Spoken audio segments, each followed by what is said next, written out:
Good morning, OroNaz. Travis here, and I am doing a refresh in my office. And little spoiler alert, I'm doing it a couple of days early because our week is encroaching upon a new season in our family. We are taking our middle daughter, Kate, down to college in San Diego, and we'll be dropping her off, and I'm trying to figure out how this happens. Number two, flying the nest. And I don't quite know how to feel about all of that. There's a lot of change. There has been a lot of change in a relatively short amount of time. And I know last week I shared with you out of Isaiah chapter 41, and I've continued to take that piece of scripture along with a number of other pieces of scripture that show the very person and character and promise of God in such a clear way, and then gives an action, gives a response. Theologians, at least some of my professors years ago, would call this a reason and response. A reason is like a fact, something that is rock solid.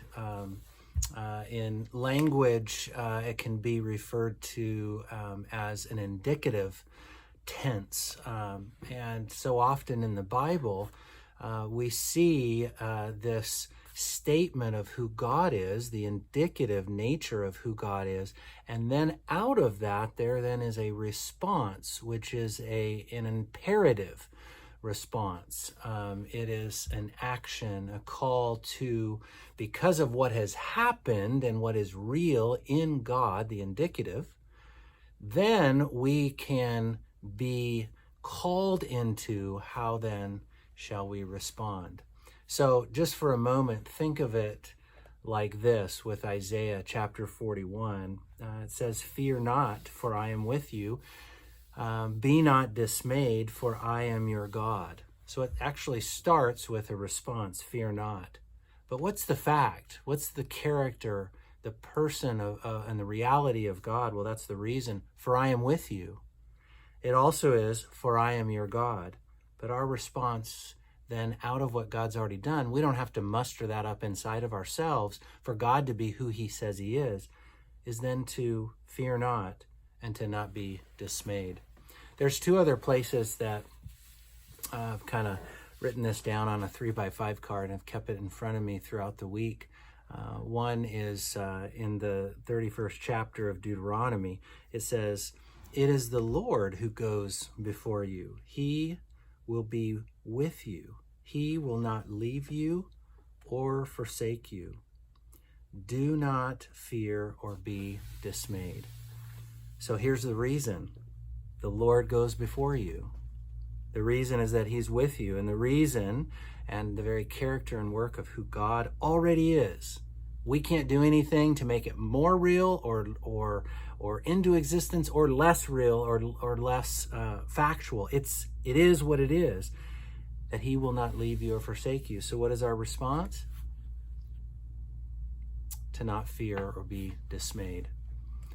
The Apostle Paul says to the church in Philippi something that many of us that have been reading Scripture, have heard Scripture, are very quick to grab a hold of.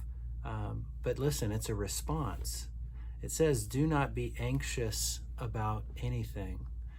Paul is saying that to a church that obviously, and we know in context, was anxious about a lot of things that were happening in and around that movement of the gospel at that time. Paul says, "Do not be anxious about anything." But we have to go back to get the reason, and we miss the reason, the indicative reason, the fact, because we can't respond if we don't know what the reason is. And the reason is the Lord is near. It's Philippians chapter 4, 5, and 6. The Lord is near, and because the Lord is near, then we can release our anxiety about all things. And we find ourselves becoming less and less anxious because we know the presence of God is prevailing, is providing, is nurturing and calling, protecting, guiding, directing, and leading. So you probably wonder why I shared with you at the very beginning about how our family's changing this week.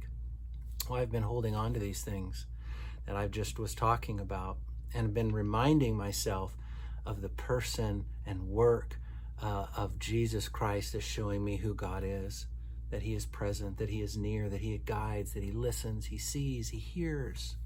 Because of all of those things, that he's near, I can be in a reasonable response, faithful, loving, kind, not anxious, being able to not fear.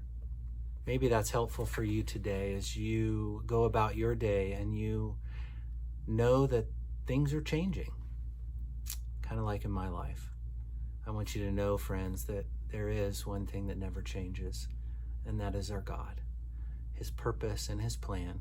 Nothing in our life, both in us and around us, has the power to change what God has already put in motion, solidified with the life, death, and resurrection of his Son, and the name that he has given you as a daughter and a son of the Almighty, most holy God. Go in that reality today. May that be a reason to be able to then respond as you follow Jesus. Lord be with you. Bye now.